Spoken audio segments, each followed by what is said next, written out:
মাৰ ঘৰত থকা আমেজেই বেলেগ। ৰাতি দেৰিলৈ খোৱা আৰু ৰাতিপুৱা দেৰিলৈকে শুই থকা, কি যে ভাল লাগে। আৰু ৰাতিপুৱা উঠিলোঁ যেনিবা, উঠি এইফালে চাহ আনি দিছে মনুৱে, খাবলৈ লৈছোঁ।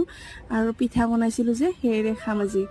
আৰু এইফালে তাই কলেজলৈ যাব ওলাইছে। তাইৰ কলেজ ফ্ৰেছাৰ আছে আজি, মানে ডিপাৰ্টমেণ্ট ফ্ৰেছাৰ। তো তাইক মই জল্দি জল্দি যাবলৈ কৈ আছোঁ। এইফালে আকৌ ছোৱালীজনীৰ গাটো একেবাৰে বেয়া, জ্বৰ নকমাই হৈছে আজি কেইদিনমান ধৰি। মই যেনি তেনি ভাল পালোঁৱে, এতিয়া তাইৰ আকৌ হৈছে। আকৌ ইফালে সৰু ল'ৰা ছোৱালীকেইটাৰ বেমাৰ হৈ থাকিলে একেবাৰে ভাল নালাগে, যিহেতু তাহাঁতি ক'ব নাজানে কি হৈছে হোৱা নাই। এইফালে আকৌ মই যেনে তেনে অকণমান ভাল পাইছোঁ এতিয়া। মানুহজনৰ ওচৰত বহি আছোঁ, তেওঁ আকৌ গেম খেলাতেই ব্যস্ত, কিনো ক'ম আৰু। এইফালে আকৌ বাবুৱে এইবিলাক হেনো বোলে লোকেল বাৰ্গাৰ সি আনিছে খাবলৈ, তাকে খালোঁ। আৰু এইফালে দেখিছেনে, সৰু বাচ্ছাৰ নিচিনা মুখখন কৰি আছোঁ। বাৰু যিয়ে নহওক, এইফালে জিলেপি খাই আজি